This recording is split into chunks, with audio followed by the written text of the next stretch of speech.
Zimbabwe's President Emmerson Mnangagwa says the divisive politics by the opposition parties, the sanctions imposed by the West on the country, as well as enemies within and outside of the country's borders, are contributing to Zimbabwe's economic crisis.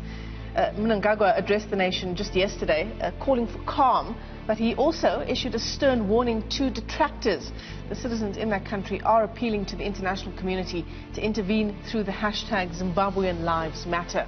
Now, Newsroom Africa's correspondent, Xolisani Ncube, joins us now for more on the story. I'm just taking a look at the televised address here, essentially the words used by Emmerson Mnangagwa, really chilling some of the words that he used to describe. Let me just read part of that address here. He says, "We will overcome attempts at the destabilization of our society."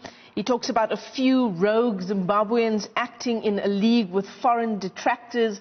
Also a quote, "Bad apples who have attempted to divide our people and to weaken our economic systems will be flushed out." Some chilling words being used by the president yesterday. Indeed, chilling, I will tell you so, Michelle, very much common with ZANU-PF politics in Zimbabwe. That's how Robert Mugabe used to behave for long. He used to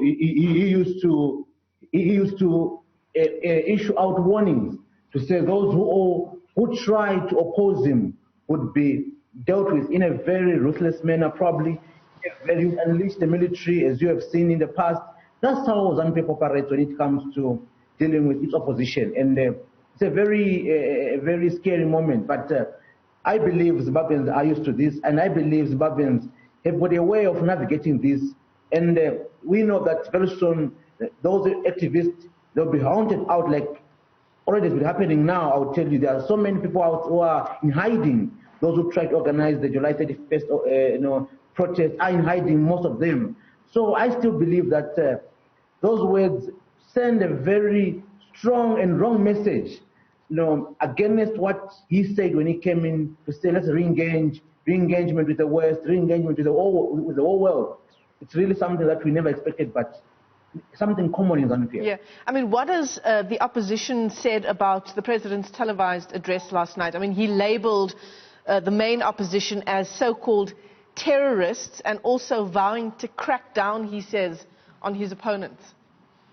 I had an interview with Tendai, the vice president of the MDC Alliance, which is the biggest opposition party in Zimbabwe, yesterday, and he says that this is what they expected in general, and this is what they know, or they know the ZANU-PF way of doing things. But I asked him, what is the task then? He says, it's up to the international community to assist Zimbabwe. It's up to Zimbabweans themselves to liberate themselves. He says that ZANU-PF will never change its modus operandi. And he says that as the opposition, they are prepared somehow to sacrifice their personal lives, their personal liberties, until a time when the country is democratically free, so they want, until a time when the country has gained some kind of freedom to air your views, freedom to assemble, freedom of expression. So they say they are prepared, though, to sacrifice their personal liberties, their personal lives, for the benefit of this country and its future. So some attempt to show that corruption is being dealt with in Zimbabwe, according to the president at least. How do we read the appointment now of the vice president to the portfolio of health minister and the firing of Obadiah Moyo? One thing you can understand is that, that's, in my view, it's cosmetic in the sense that they are militarizing the health sector, I would say. That's number one. You have to understand that. The vice president is coming from the military. We also have the permanent secretary, who is like the accounting officer in the Ministry of Health, also an ex-military guy. He was appointed a day before yesterday. And I would tell you that now the health sector has been fully under the command of the military. And what does that mean? The doctors and the nurses for long have been on strike. They've been striking persistently, demanding a pay rise, demanding central hospitals, demanding medicine hospitals. And now they will have to face a full military command in the form of the vice president and the PS, who is also an ex-soldier. Coming to corruption, you have to understand that the treatment of corruption, I believe, is all because of the pressure which came in, that's why Obadamwe was arrested. If you look at the time frame, you were looking at the time when he was arrested and the time he was dismissed from government, it seemed as if the president was reluctant. Mnangagwa did not want to fire him in some way, but he had no option but to show him the door, because there was public anger.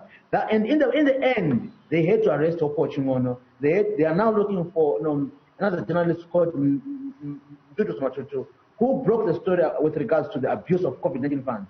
So I don't believe that there is a very genuine cause to believe that President Mnangagwa is dealing with corruption at the moment. But it is an attempt to placate the country that I'm dealing with corruption.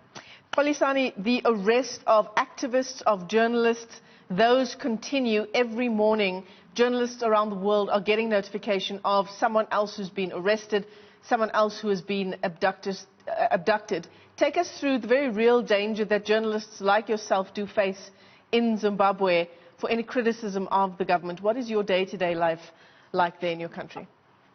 I will tell you, if you're a journalist in Zimbabwe at the moment, your phone has to be one with a full battery, because end time, and you must have talk time, because end time you can be, or you could be summoned by the police. You could be attacked by the police, especially if you're critical to the government. That's number one. Number two, you must have a lawyer on standby in most cases.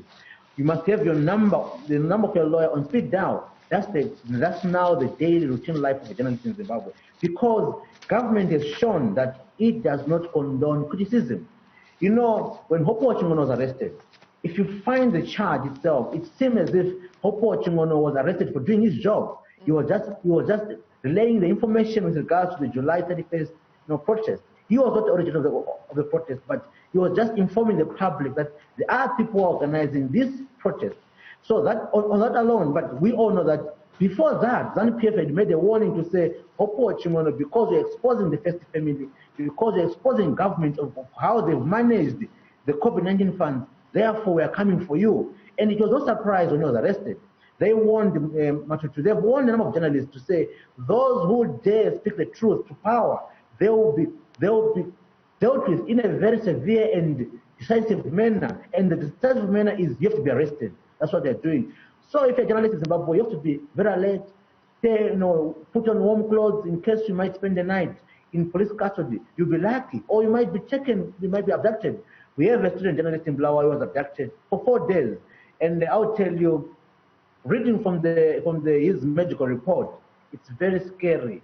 The young journalist, 22 years, he has his kidney damaged, and it's very, very sad that what does the future of journalism in Zimbabwe hold? Where is the profession going to? We thought that we have got a new constitution, we've got a new Bill of Rights, which allow freedom of expression, freedom to be a journalist in Zimbabwe, but alas, no, Mnangagwa has criminalized the profession.